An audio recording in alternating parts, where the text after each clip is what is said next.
can hear you. Please go ahead. Okay, all right. So, as I said, my name is David Lee Aikushi Ama. I'm going to talk about the importance of proper survey and what to look out for in any good survey work.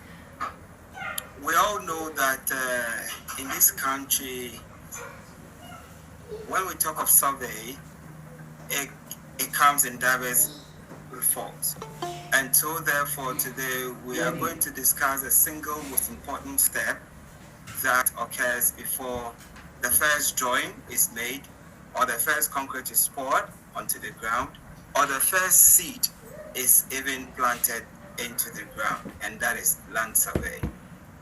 In a market like Ghana, where development is rapid and project takes high, project stakes are high, getting this foundation right is just a good practice, and it is an absolute necessity for project viability and longevity. Now, in this session, we're going to talk about why it matters. That is the high cost of data. We are also going to talk of the pillars of a proper survey, that is international best practices and applying those best practices in Ghana. And then we have the client checklist, that is what to look out for in your survey deliverables. And then in the case of technology, using modern tools to acquire data and so on and so forth. Then we can talk of the quality controls and the quality assurances within this area. Now, our roadmap for today, we are seeing in the picture as shown below some of the reasons why it matters for us to have a proper survey and to have all sticks or all I's dotted and all T's crossed. So we'll start by understanding the real world consequences of an inadequate survey. Then we'll define what a proper survey entails according to the global standards. Crucially, we'll adapt these standards to within our Ghanaian context, and then also our land tenure system, our climate, our regulatory environment, that is the body or the authority that looks at surveys in Ghana. And then I also provide you with a practical checklist to evaluate survey works. And then we'll discuss how modern technology can also be a transforming factor in this industry. Then we can maybe finish with our questions and our answers. So, in the first place, we see disputes. We talk of land disputes. If a proper survey is not conducted before before you start, or before you pour your first concrete, or you put your seed on the ground, before you do any financial commitment, if a proper survey is not done, you stand a chance of facing land disputes. As you can see, land guards and families, will encroach, will attack you on the field, and then the consequences thereof. We are also very familiar with an area like this where we have people's structures being pulled down because they have encroached onto a road reservation.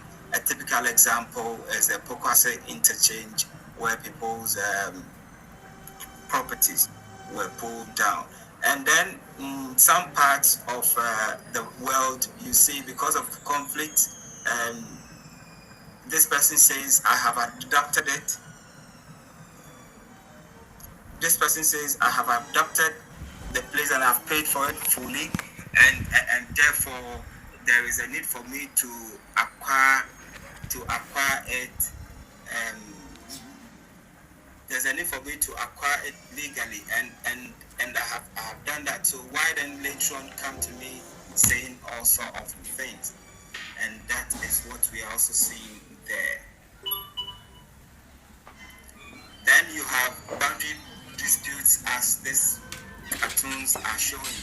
You realize that this person said my boundary is here, other person say that's what my boundary is, and therefore the need for a surveyor to be brought onto the issue.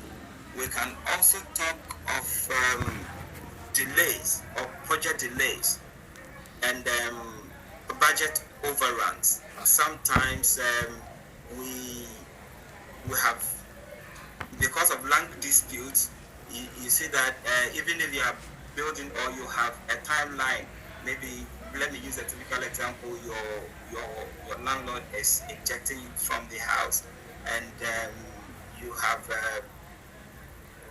a budget or within a time frame to put up something small for your abode, and then because of some of these land issues, and then with land guards, land tenure issues, and unplanned stuff, then you see that your project is delaying. So if a proper survey is not done in terms of the land acquisition, in terms of the boundary demarcations and all that, you tend to have some of these conflicting issues. If a proper survey is also not done, you are also likely to face flood. So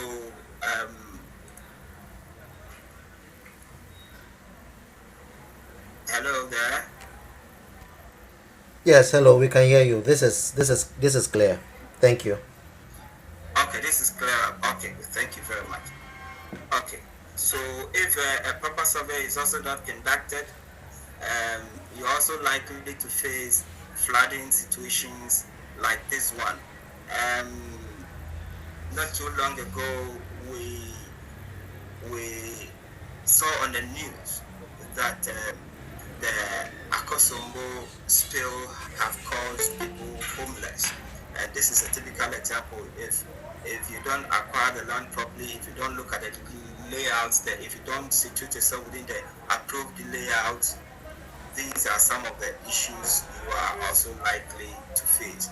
These ones are technical and safety through risk. Then also, if you happen to find yourself within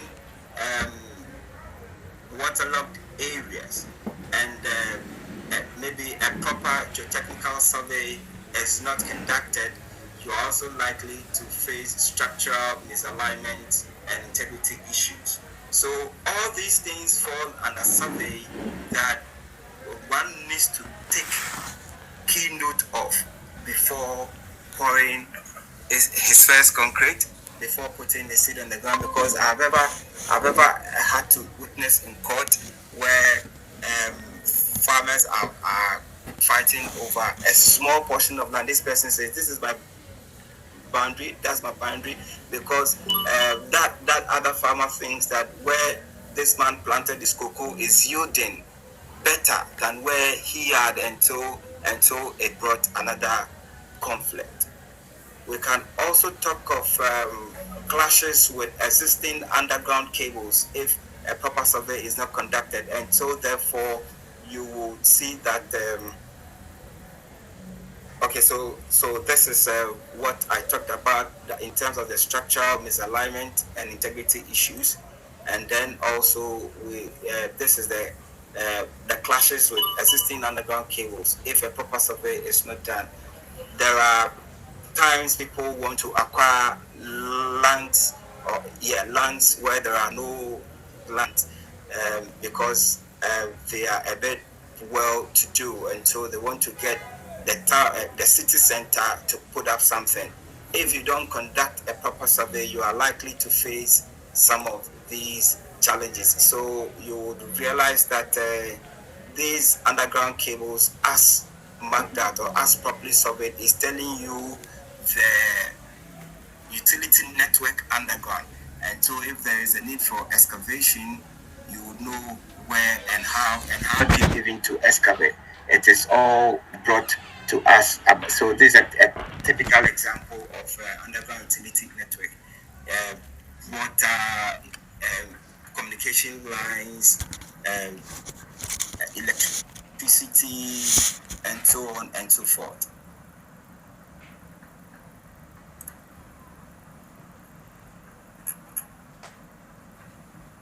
And then also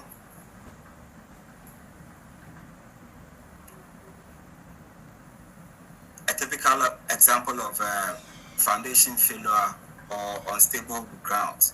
That is if a proper geotechnical survey is not conducted. Let me be very blunt here. A poor survey is a ticking time bomb in Ghana. We have seen projects where buildings encroached on roads, sewer lines, because the essential topographic survey that needs to be done wasn't done or was done wrongly. We have seen costly legal battles between families and developers over a few meters or a few feet of land, as I told you, even in the case of the farmers. And sometimes a foundation on poorly understood soil, that is the technical survey, can lead to a catastrophic failure, as we are seeing in this picture here. A whole foundation supposed to be holding a superstructure has failed. So these are some of the things. Some few cities that one might need to give to a surveyor, a proper surveyor, to save himself from some of these issues, are handed over to, let me say, incompetent or quack surveyors, and these are some of the things that may happen. Sometimes incomplete surveys too may also multiple in hundredfolds the cost of a poorly done survey, and in all this, the reputation of the surveyor that is being hired is also at stake.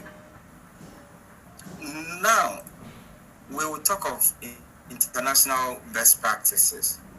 Some of these best practices, or some of these governing bodies, are the ISOs and the FIG. ISO is the international organization for standardization. That means that every survey has got its standards that the surveyor must abide by to conduct a very good survey.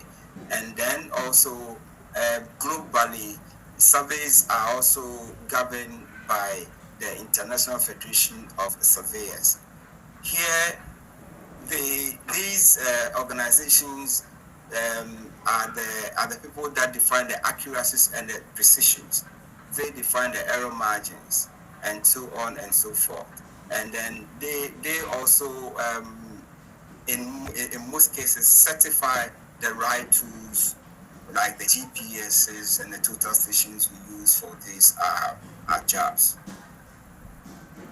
Now, in capturing data, there is a need for the relevance of the data or the features that is to be captured in survey, in terms of land survey. So we talk of the topography of the land, we talk of the boundaries of the land, we talk of the existing structures of the land, we talk of the utilities underground or the utilities overhead. We can also talk of the trees, we can talk of drainage patterns and so on and so forth. We can also talk of the clear geodetic framework. That is, all data should be tied to a known and documented coordinate system. Examples of these coordinate systems, as we are aware of, that as we may be aware of, is a WGS 84. That is, and then in Ghana here we have our Ghana National Grid. Unfortunately, in Ghana we have a couple of coordinate systems, but the one that I would say SMD approves of is the Ghana National Grid. We can also talk of the professional competence of the people that we hire them. That is, the work, or every good survey work must be led by a licensed surveyor or a qualified surveyor. adhering to these ethical and professional codes that has been laid down by the FIG through the Ghana Institution of Surveyors. In Ghana, we call it GHIS. Now, globally, bodies like the International Federation of Surveyors, FIG, and the ISOs set the standards, as I have said earlier on. A proper survey isn't just about the points to be picked on the land. It's the accuracy within the defined tolerance. It's the accuracies within its defined tolerance. It tells the full story of the site. It tells the reference or the references correctly, so that the data can be used by anyone from the architect to the road designers to any other contractor that may need the data to be used.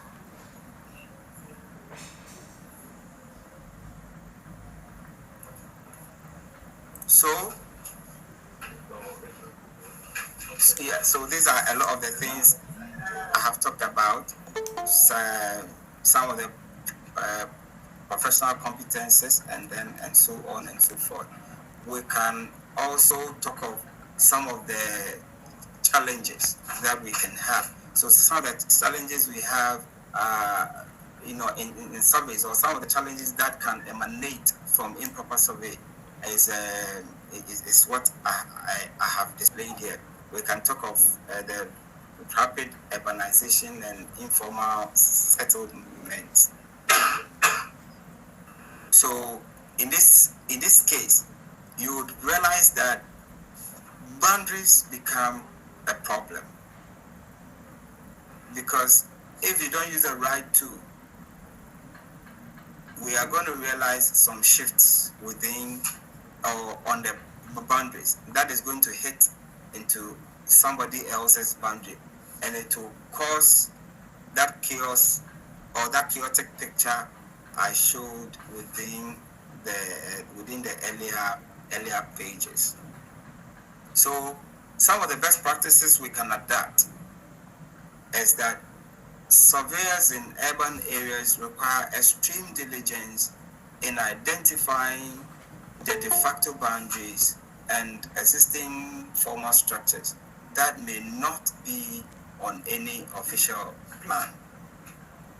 We can also talk of vegetation, because in this area you sometimes see surveyors mounting GPSs under canopies, under shades and all that. That does not give a good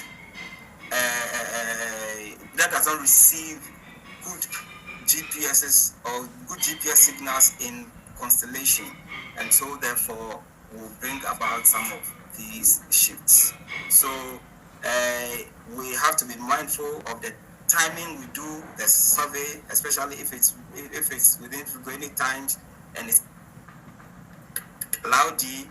We are likely to be having hindrances from the cloud, and so therefore we will not receive stronger GPS signals.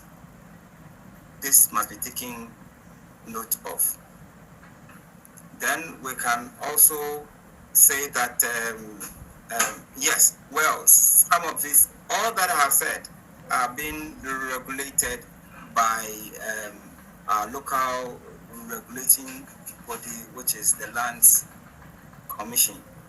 The Lands Commission is also governed by an act, that is the Survey Act, the Survey Act 1962, Act 127. It validates the kind of survey that must be done, the procedures and everything that is needed in there.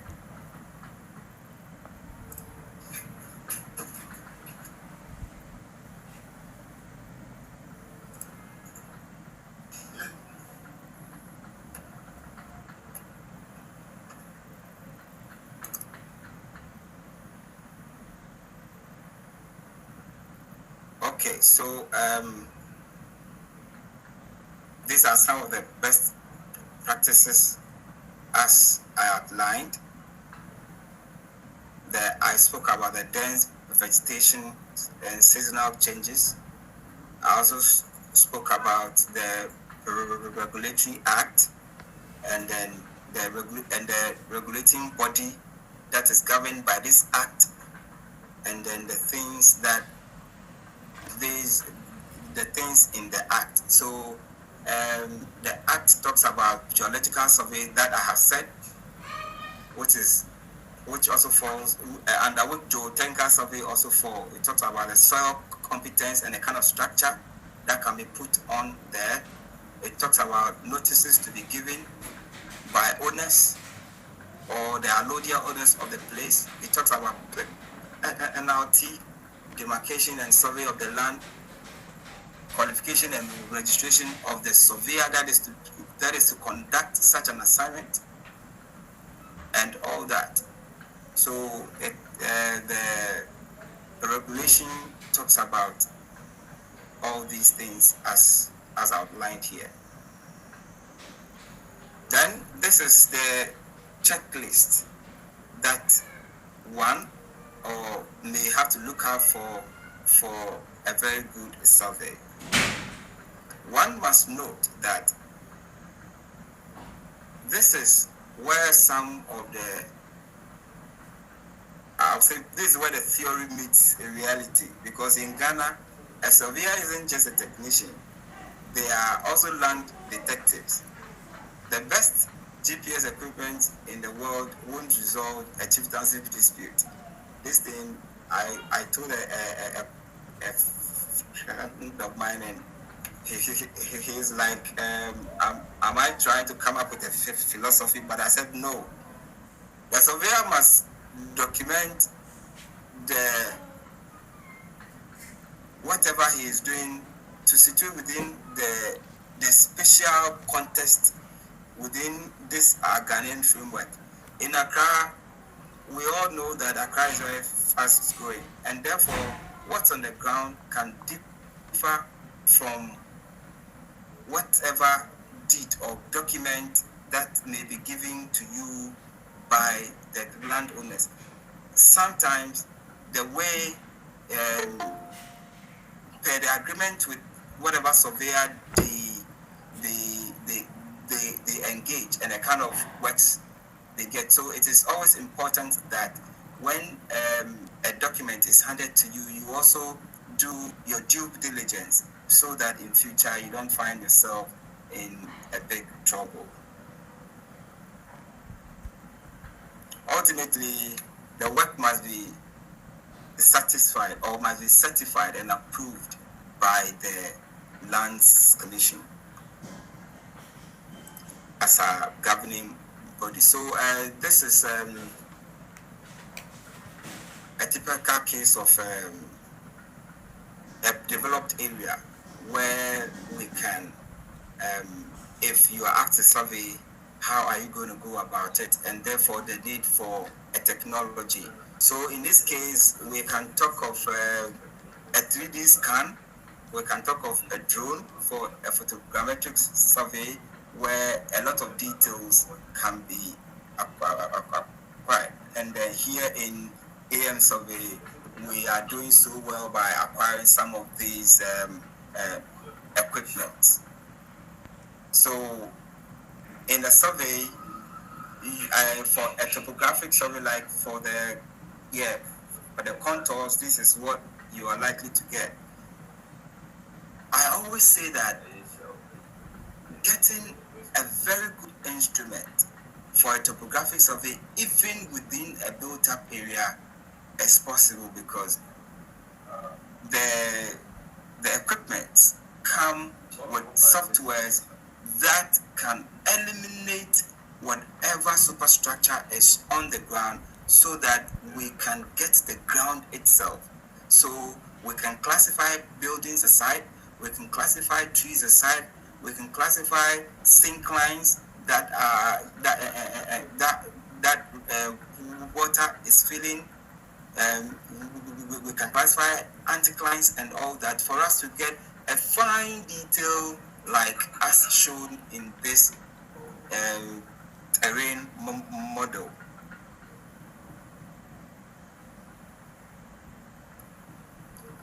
Another typical example is this 3D scan. So this is a monumental structure. That's the James Fort that AM Survey had opportunity to scan, and you can see how beautiful or how detailed the equipment, we call it the slam tech has been able to do. So these are some of the things technology can lead us into. And then I tell you the benefits are very I'll say the benefits are invaluable for documentation, for precision, for a state of the art. I mean for evidence-based reporting, so that one is rest assured that whatever I am paying for, I'm going to get the full benefit of it. This is still the James Fort having been modeled. So this is I'll say a 2D representation of the James Fort as model. I'll say that a proper survey is the single most effective investment in your project, and it can save you financially, it can save you legally, it can give you peace of mind, and then your safety is assured. As a client, it is important to be informed by your surveyor of whatever is being done. That is, if the surveyor is going to do it the right way, or is going to give you the right data, the right way, and every day you'll be fine. Thank you all very much for your attention.